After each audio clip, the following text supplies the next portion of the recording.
my question derives from my confusion about the definition of the term major, which two of the panelists for the motion, or against the motion rather, have defined as being individual cost efficiencies, what used to be known as being Scottish and frugal.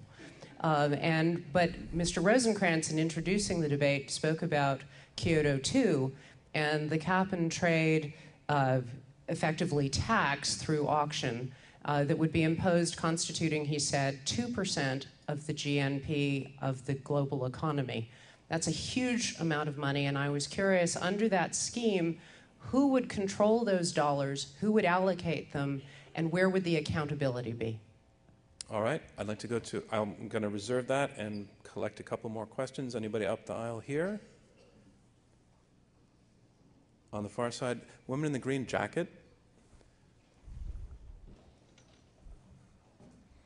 I noticed that the panelists who were in favor of the motion spoke a lot about other nations in the world that are not subject to our constraints or simply aren't interested in them, as far as we can tell, and the proponents for mostly talked about what's going on in the United States. So I'd like to see what the four proponents think about the global situation, taking into account China, et cetera.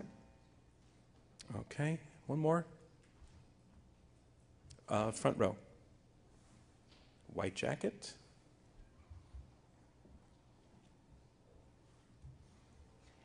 Well, many environmental impacts, such as carbon emissions, are merely treated as externalities in terms of economic costs.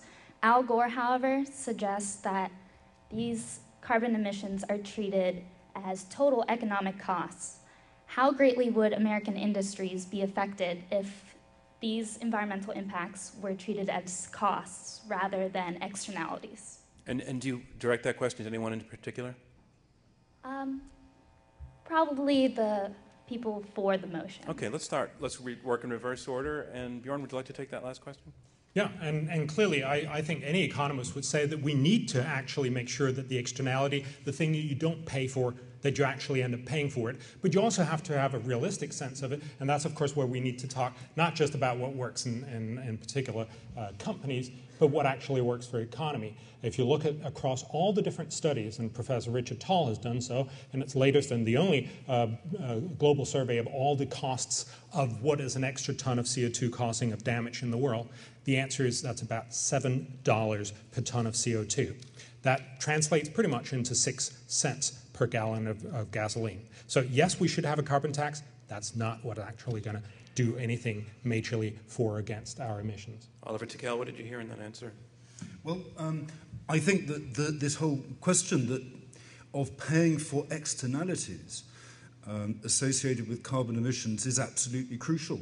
And then you get to the point of if people do pay for externalities in the form perhaps of a carbon tax or an auction price of carbon permits under a cap and trade system, what then happens to those funds that are raised?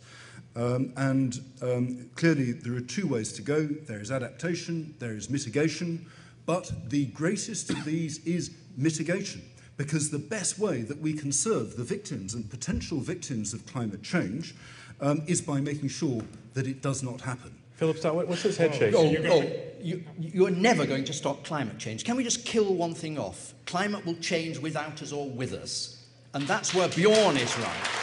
Bjorn is right because always it's going to have to aid adaptation. If in any way we impoverish ourselves so we cannot help the developing world, that would indeed be a moral mistake of mammoth proportions. Whoa, nobody's talking about impoverishing ourselves. We are talking about the generation of wealth through smart investments. Now, your question of who's going to spend the money, most of the people that are proposed to spend the money, whether it be the UN or the US government or anybody's government, I think they're going to spend it badly. How about we set incentives to enable the business community to do what it is already doing, which is decarbonizing, because it's in their economic interest. I love the illusionist of saying, oh, this is going to be free. We are going to make money off of this. I love the fact that you want to reintroduce into the American public the idea of a profit-maximizing CEO. I think that's a good idea. But honestly, I think you already have that.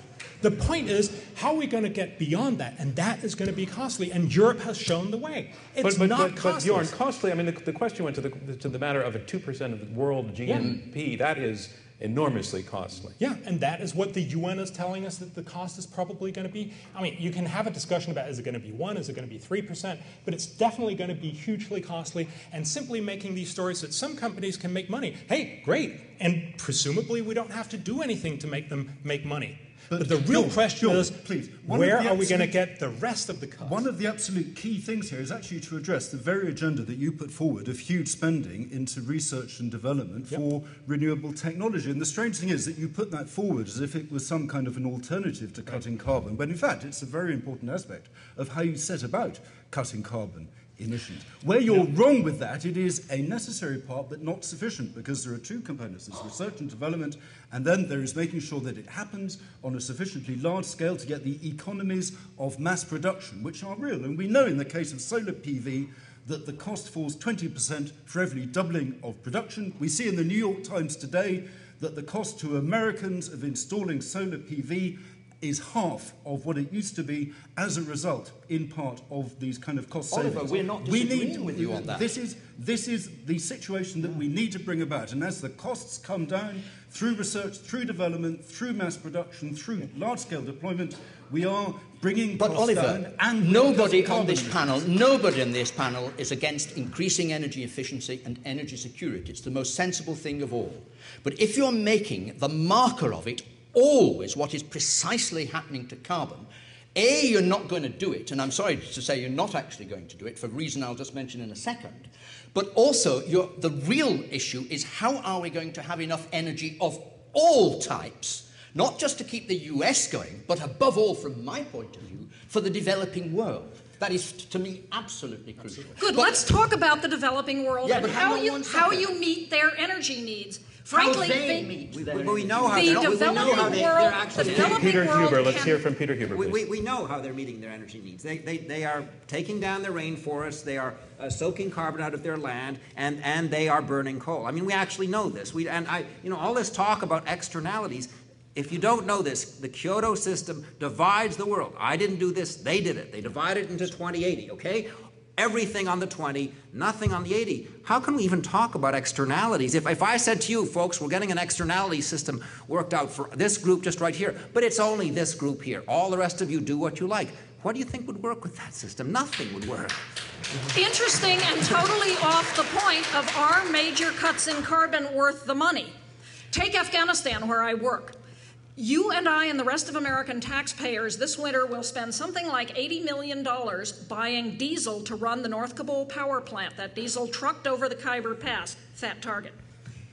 If instead we enabled the Afghans by training, by technology transfer, to grow oil crops like jatropha or sunflowers or nut crops, take the oil and make it into biodiesel, they would have a viable industry, they would have jobs, and we would not be paying for the diesel to pollute the air in Kabul. Now, yes, this would be an expenditure of money. It would enhance national security for us, and if, in fact, we don't deliver genuine development to the Afghans, we will get our heads handed to us. What about the impact of biofuel development for this on the need, even greater need, to increase world food supply? You're taking land now increasingly for biofuels to increase world food supply. It is a competitive Only because you're doing it stupidly and because we are subsidizing it. No. Yeah, we are. You are subsidizing it, but in fact the seriousness all the way through from Malaysia, for example, to Indonesia, except the impact is potential. In fact, some people argue it is now one of the most serious pressures, causing in fact a reduction in world food supply. But I'm not going to defend. When we have Bjorn Lomborg, let's have Bjorn. I just want us to bring us back to having a conversation, and Hunter was actually very good at that. We need to get back to business. This is not about who can come up with the smartest story or the most endearing, cute little tale. This is about how can we do this in the world. And the economists have done those studies, and they have shown that this has real and significant cost on the of 1 to 3 or 4% of GDP. But I think you missed the difference between a cost and an investment. Do you want to spend that much money? Well, but the problem is it's not an investment if it doesn't actually pay back more, and that's, of course, the whole question. Are we doing a lot of good for the world? Adam, we're back against the motion, speaking against the motion.